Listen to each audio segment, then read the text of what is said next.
Tonight, before sleep gently finds you, let me share 4 quiet stories.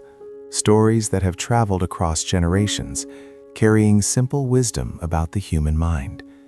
These stories have helped many people understand something important, that peace is not something we must search for far away. Sometimes, peace is already waiting quietly inside us. In tonight's journey, we will hear 4 gentle stories. A humble farmer who discovers calm through his breath. A drifting boat that reveals the true nature of anger. A young boy who learns about the 2 wolves living inside every heart. And a powerful king who finds wisdom hidden inside a simple ring. But our journey begins with the first story. A story about a man who lived a quiet life, yet whose mind could never truly rest. This first story is called The Peaceful Path of the Farmer. Long ago, in a quiet village near a forest, there lived a humble farmer named Ananda, and his story begins like this. Ananda lived a very simple life. Every morning, before the sun rose above the hills, he would walk slowly to a small rice field. The air was cool, and the earth still carried the scent of night rain. He worked quietly, planting rice, watering the soil, listening to birds singing in the distance. But inside his heart, something felt restless. Even though his life was peaceful, his mind was often full of worry. He worried about the harvest, he worried about money, he worried about the future. And sometimes he wondered, why does my mind never feel truly calm? One evening, as the sun slowly disappeared behind the mountains, Ananda saw a traveling monk walking along the dusty road. The monk moved slowly, step by step, with a gentle smile and peaceful eyes. Ananda invited the monk to rest in his small home. He offered a bowl of rice and warm tea. The monk accepted with gratitude. After dinner, they sat quietly outside, watching the moon rise into the night sky. Finally, Ananda asked softly, "Dear monk, why does my mind feel so restless even when my life is simple?" The monk looked at the calm moon above. Then he spoke slowly. "My friend, the mind is like water in a lake. When the wind blows strongly, the surface becomes full of waves. But when the wind becomes quiet, the water becomes clear again." Ananda listened carefully. "So how can the wind stop?" he asked. The monk smiled gently. "By learning to watch the mind without chasing every thought. Thoughts will come and thoughts will go, just like clouds moving across the sky." That night, the monk showed Ananda a very simple practice. "Sit quietly," he said. "Close your eyes. Breathe in slowly and breathe out gently. When a thought appears, do not fight it. Simply notice it and let it pass." Ananda tried. At first, his mind jumped everywhere, thinking about the farm, thinking about tomorrow, thinking about many small worries. But slowly, with each gentle breath, his mind began to soften, like waves becoming calm again. The monk stayed in the village for several days. Every evening, Ananda practiced sitting quietly, watching his breath, watching his thoughts. Little by little, something beautiful happened. His mind became lighter, his worries became smaller, and he discovered something important. Peace was not somewhere far away. Peace had always been inside him, waiting to be noticed. One morning, the monk prepared to continue his journey. Ananda walked with him to the edge of the village. "Thank you," Ananda said. "You have given me something very precious." The monk smiled kindly. "I gave you nothing new. I only helped you see what was already in your heart. Then he added one final teaching. Whenever life feels heavy, return to your breath. Peace will always be there. That evening, Ananda returned to his rice field. The wind moved softly across the water. The sky slowly turned dark. And for the first time in many years, his heart felt completely calm, just like the quiet lake under the gentle moon. Now, as this peaceful story comes to an end, allow your body to relax even more. Let your thoughts drift away like clouds in the night sky. Breathe slowly and gently fall into a deep, peaceful sleep. And so, Ananda returned to his quiet rice field, carrying a new understanding inside his heart. He had discovered that peace does not come from controlling the world, but from gently observing the mind. Yet life often brings unexpected moments that test our patience. Sometimes anger rises suddenly, even when everything around us seems calm. Our next story shows how easily this can happen. It is a simple story, but one that has been shared by many teachers of wisdom. It is called The Empty Boat. There once lived a man who loved only one thing in this busy world: silence. Not the silence of empty rooms, or the silence of the night after a storm, but the deep, living silence of a river. Every afternoon, when the sun began its slow descent toward the horizon, the man would carry his small wooden boat down to the water. The river he loved was wide but calm, its surface often so smooth that the sky seemed to rest gently upon it.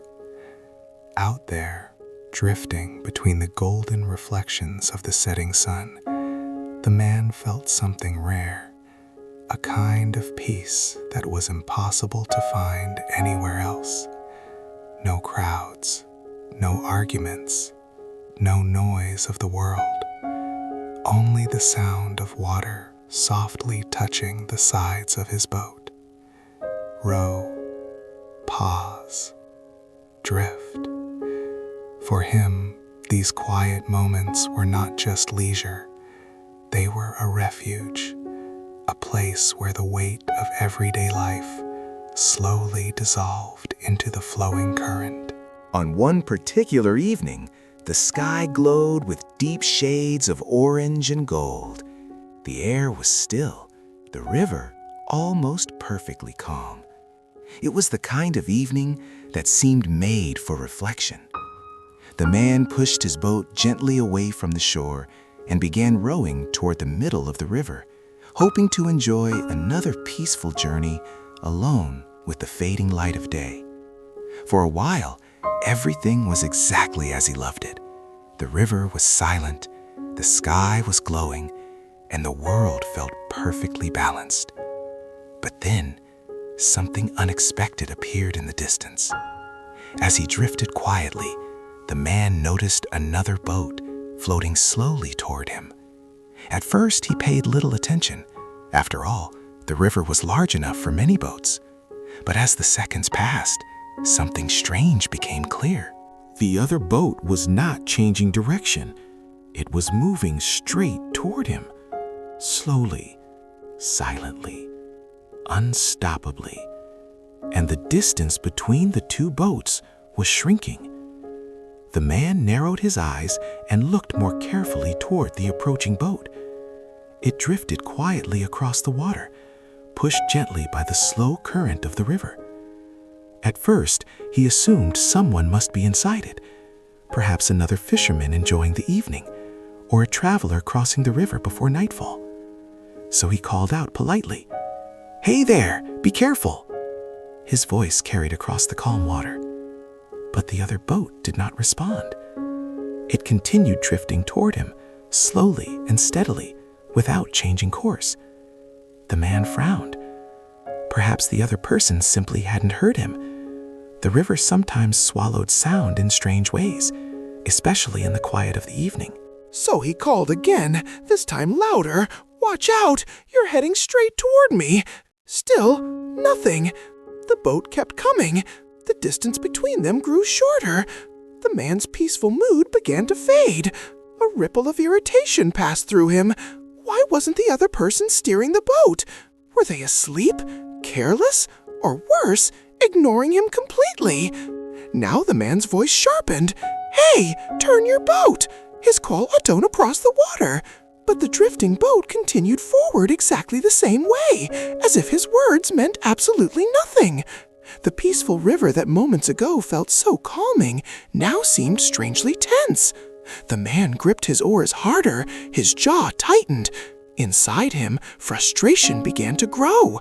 What kind of fool would let their boat drift directly into someone else like this? Didn't they see him? Didn't they care? Now, anger replaced the calm he had enjoyed only moments before. He stood slightly in his boat and shouted across the water, "Move your boat! You're going to crash into me!" But the other boat kept drifting, silently, steadily, closer, closer, closer.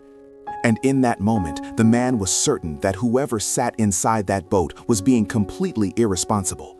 His heart began to pound with anger. The calm river had turned into a stage for his rising frustration. He prepared himself to confront the stranger the moment their boats collided. He shouted one final time, "Turn your boat! Are you blind?" But the river answered with silence. Then, bump. The two boats collided. Immediately, the man turned toward the other boat, ready to shout. But when he looked closely, he froze. There was no one there. No careless fisherman, no stubborn traveler, no rude stranger ignoring his warnings. The boat was completely empty. It was nothing more than a small wooden boat that had come loose somewhere upstream, drifting quietly along the river without direction, without intention, without awareness. For a moment, the man simply stared. His anger, which had burned so fiercely only seconds before, suddenly had nowhere to go. Who could he shout at? Who could he blame? Who could he argue with? There was no one, just an empty boat floating on the river. And in that quiet realization, something strange happened. The anger inside him disappeared almost instantly. It was as if someone had blown out a candle inside his chest.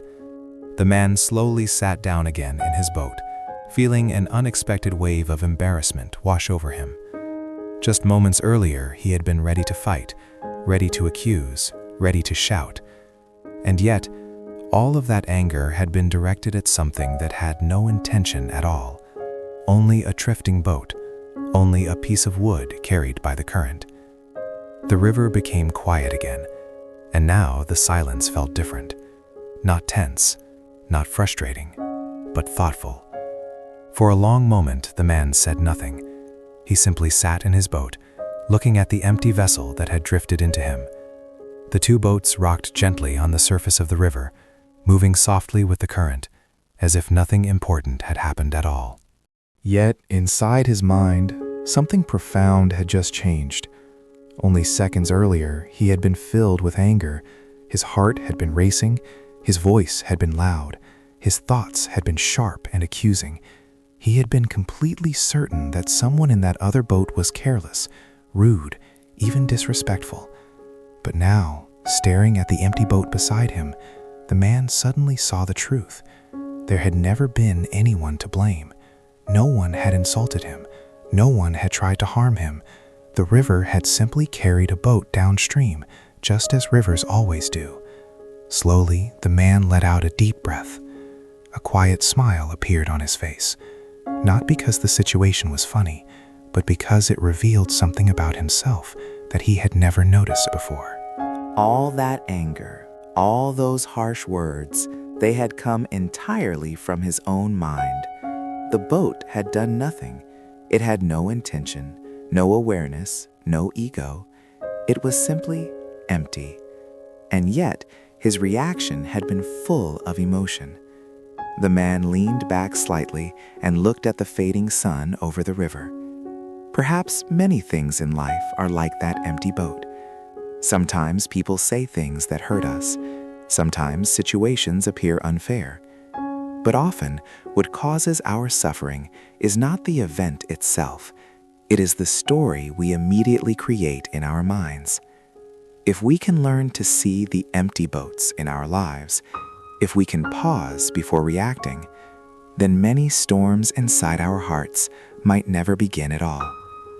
The man picked up his oars and slowly rowed toward the glowing horizon.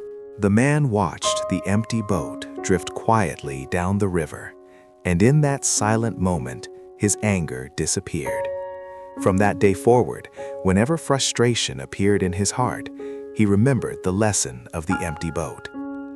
But anger is not something that only adults struggle with. Even children sometimes feel it rise suddenly, like a fire they cannot control. And that is exactly what happened to a young boy in our next story. A story about emotions, choices, and the quiet battle that lives inside every human heart. This story is called The Two Wolves. In a quiet village surrounded by forests and mountains, there lived a young boy who often struggled with his emotions. Most of the time, he was kind and curious. He loved to explore the woods, climb rocks by the river, and listen to the stories told by the elders in the village square.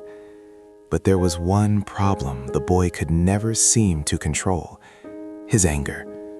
Sometimes it appeared suddenly, a small disagreement with a friend, a game that didn't go his way, a careless word from someone else, and the boy would feel something burning inside his chest. His face would turn red, his voice would grow loud, and harsh words would escape his mouth like arrows. Afterward, when the anger faded, regret always followed. He would sit alone, staring at the ground, wishing he could take those words back. One evening, after another argument with his friends, the boy walked slowly to the small wooden house where his grandfather lived. The old man was known throughout the village as a wise and gentle soul. People often visited him when they needed advice. When the boy arrived, he found his grandfather sitting outside, watching the sun slowly disappear behind the mountains. The sky was painted with deep shades of gold and violet. The old man noticed the sadness in the boy's eyes. Without saying anything at first, he simply patted the wooden bench beside him. The boy sat down quietly. For a moment, neither of them spoke. Only the sound of evening wind moving through the trees filled the silence. Finally, the grandfather turned to him and asked softly, "Tell me, what troubles your heart today?" The boy stared down at the ground. "I keep getting angry," he admitted quietly. "Sometimes I don't even know why. It just happens.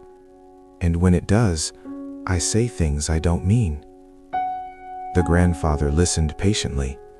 He did not judge. Instead, he looked out toward the darkening forest, as if he were remembering something from a long time ago. Then, slowly, he began to speak. "My child," the old man said gently, "inside every human heart, there is a battle happening." The boy looked up, confused. "A battle?" The grandfather nodded. "Yes, a battle between two wolves. One wolf is dark and fierce. It is filled with anger, jealousy, pride, greed, resentment, and fear. This wolf whispers cruel thoughts and feeds on our worst emotions. The evening wind rustled through the trees as he spoke. "And the other wolf?" the boy asked softly. The grandfather smiled faintly. "The other wolf is peaceful," he said. "It carries kindness, patience, love, humility, compassion, and hope. This wolf wants harmony and peace." The boy sat quietly, thinking about the two wolves living inside the same heart. The old man continued, his voice steady. "These two wolves fight each other every day inside every person." The boy's eyes widened slightly. "Even inside me?" The grandfather chuckled. "Yes, inside you, inside me, inside everyone." The boy leaned forward, fascinated. He imagined two powerful wolves circling each other in the darkness of the forest, claws ready, eyes glowing, locked in an endless struggle. Then he asked the question that suddenly filled his mind. If the wolves are always fighting, which wolf wins? The old man looked at him carefully, and the sky turned darker as the first stars appeared. "Hopefully," the grandfather spoke slowly, "the wolf that wins is the one you feed." The boy blinked in surprise. "The one I feed?" The grandfather nodded. "Yes, every thought you choose, every word you speak, every action you take, it is like giving food to one of the wolves. When you hold on to anger or jealousy, the dark wolf becomes stronger. But when you choose patience and kindness, you feed the peaceful wolf." The boy looked at his hands, remembering his own anger. "So every time I get angry, I am feeding the dark wolf?" The grandfather placed a hand on his shoulder. "Yes, but that does not make you a bad person. It only means you are human. The battle never truly ends, but you choose which wolf you will feed each day." The boy sat silently, realizing that his response to anger was a choice. Under the stars, he felt something change inside.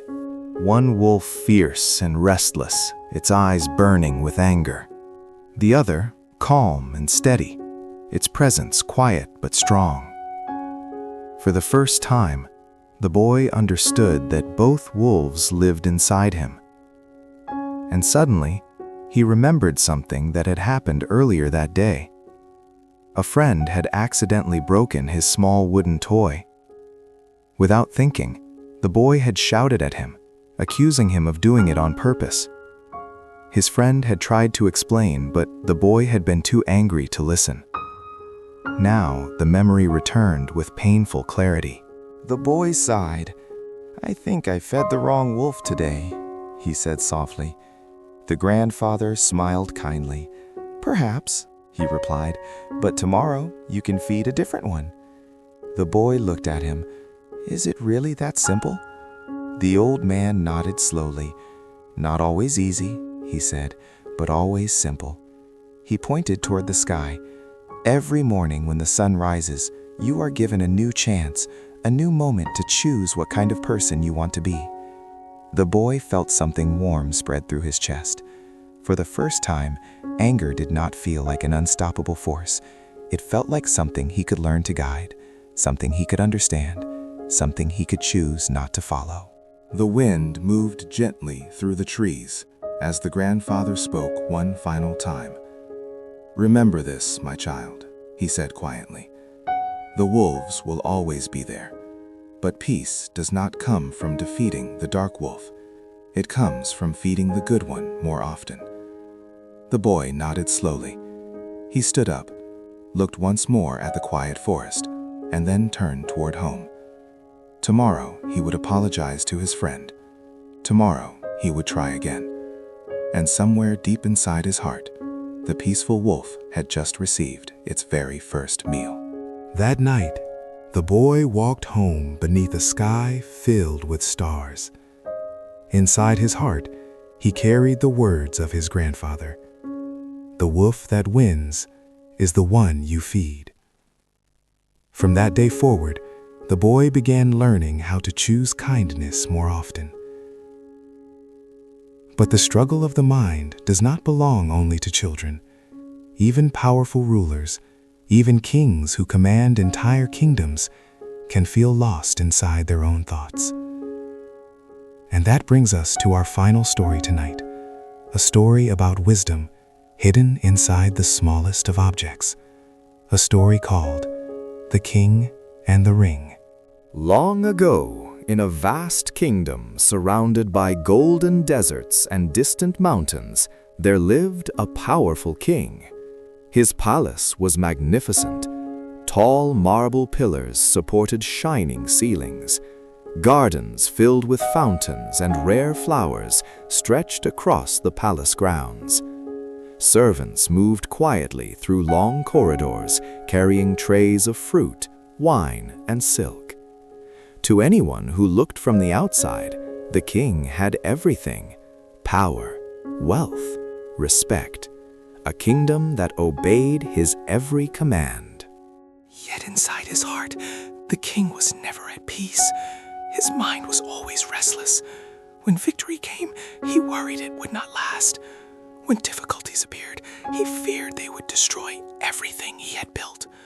If the harvest was good, he worried about next year's drought. If his army won a battle, he feared another war waiting beyond the horizon. Even during celebrations, when music filled the palace halls and dancers moved under glowing lanterns, the king's thoughts never stopped racing.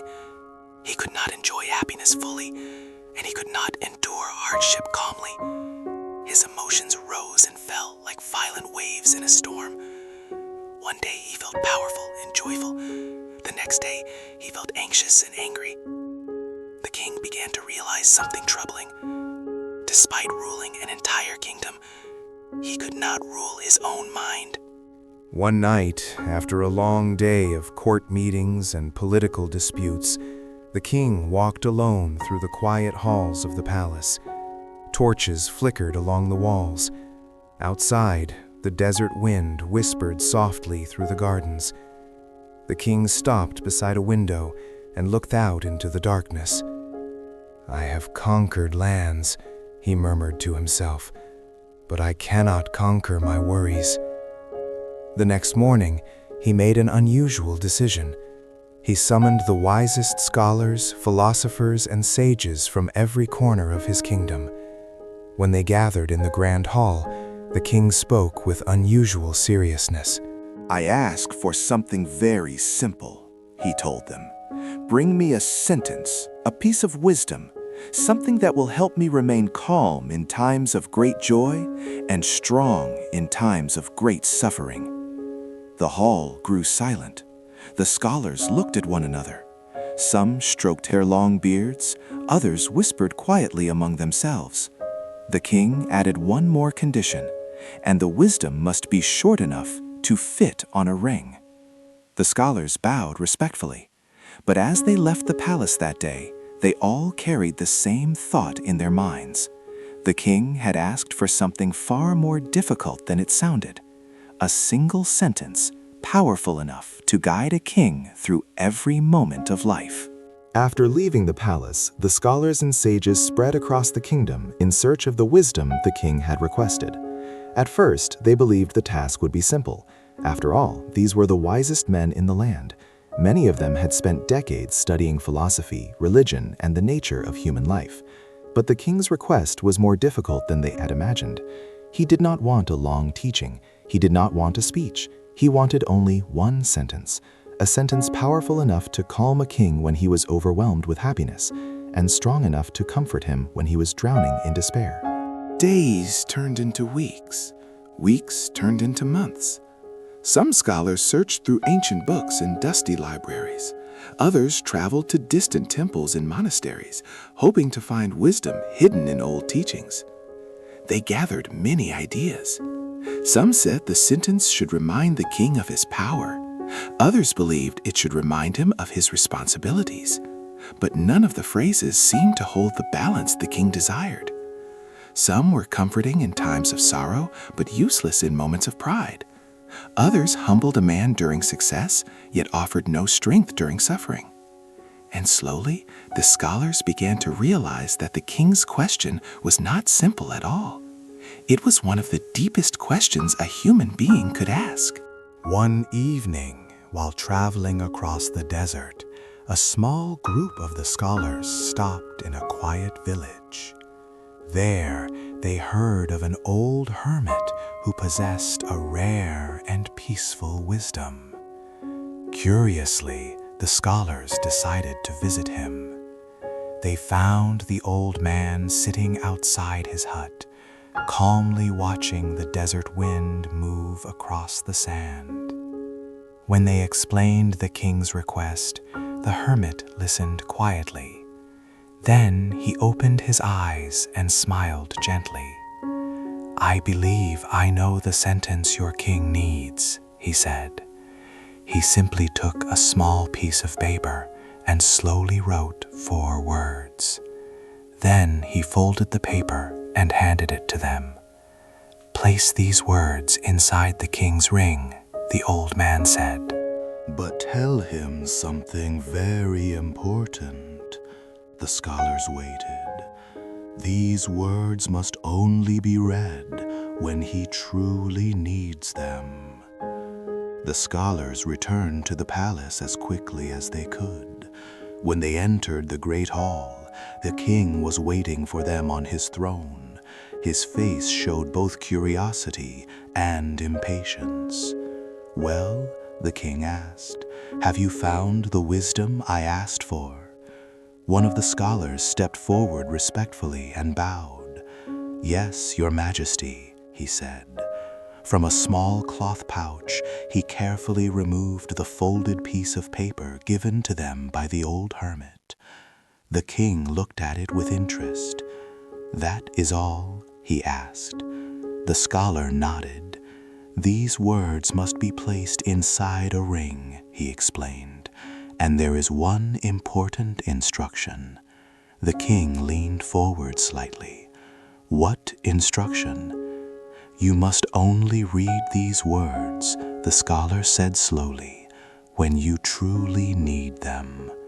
The king raised an eyebrow. It sounded mysterious. But he agreed. The royal jeweler was summoned immediately. The tiny sentence was engraved carefully on the inside of a beautiful golden ring, hidden where only the king could see it. When the ring was finished, the king placed it on his finger. At first, nothing changed. Life in the palace continued as it always had. There were victories, there were celebrations, there were festivals filled with music and laughter. And during those joyful moments, the king sometimes remembered the ring, but he did not look at the words. He thought, "I do not need wisdom today. Everything is going well." Months passed. Then one day, everything changed. News arrived from the northern border. A powerful enemy army had invaded the kingdom. Cities were falling, villages were burning.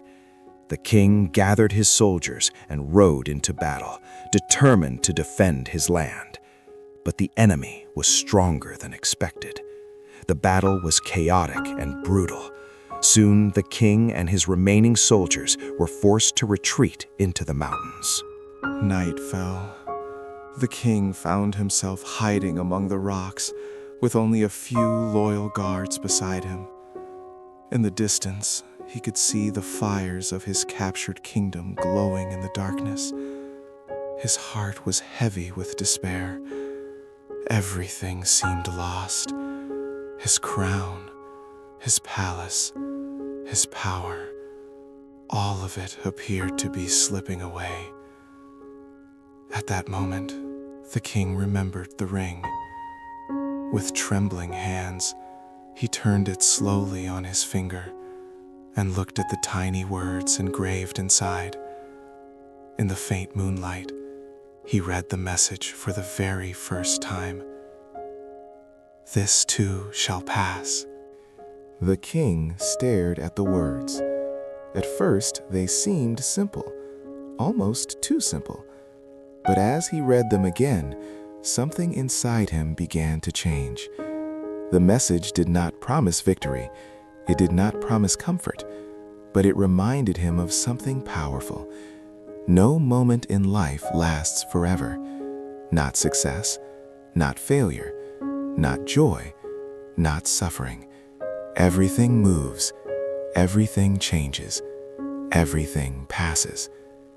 The king closed his eyes and took a slow breath. His fear began to soften. His despair began to loosen its grip. And in the quiet darkness of the mountains, the king felt something return to him. Hope. The king sat quietly among the rocks, holding the ring close to the faint moonlight. "This too shall pass." The words echoed gently in his mind. For the first time in many years, the king felt a strange calmness. The fear that had filled his heart only moments before began to fade. If defeat could pass, then perhaps victory could return. If darkness could come, then perhaps light would follow. The king straightened his back. His kingdom might be wounded, but it was not gone. And as long as he was alive, the story was not finished. The next morning, he gathered his remaining soldiers. They were tired, frightened, and unsure of what would happen next. But the king's voice was steady. "Do not lose hope," he told them. "Hard times do not last forever." The soldiers saw something new in their king's eyes. Not desperation, not panic, but quiet determination. Slowly, they began to regroup. They traveled through the mountains, gathering allies and loyal warriors who still believed in their king. Villages that had not yet fallen sent men to join the army. Days passed, then weeks, and gradually the king's forces began to grow stronger. Battle by battle, they pushed back the invading army. The enemy that once seemed unstoppable began to retreat. Finally, one bright morning, the king rode through the gates of his capital city once again. The people cheered loudly. Bells rang across the kingdom. The palace was restored, and celebrations lasted for days. Music filled the halls. Tables overflowed with food and wine. The kingdom was alive with joy. Yet during the greatest celebration, the king quietly looked down at the ring on his finger. He turned it slowly, and once again he read the words engraved inside. "This too shall pass." This time, the meaning felt even deeper, because the message was not only meant for moments of despair, it was meant for moments of triumph as well. Success could fade just as easily as failure. Joy could change just as quickly as sorrow. The king smiled softly. The ring had given him something far more valuable than victory. It had given him balance. From that day forward, the king ruled his kingdom with a calmer heart. When difficult times came, he remembered that they would pass. And when great success arrived, he remained humble, knowing that it too would not last forever. And so the small sentence engraved inside a simple ring became the wisdom that guided an entire kingdom. And so, our journey through these quiet stories comes to an end. A farmer discovered that peace was already inside his breath. A man on the river learned that anger often rises from an empty boat. A young boy realized that every day he chooses which wolf inside his heart will grow stronger. And a king found wisdom in 4 simple words. Words that remind us that every moment in life will eventually pass. Different stories, different lives, yet the same gentle truth. Peace is not something we must chase across the world. Often, it is something waiting quietly inside us, like a calm lake beneath the moon.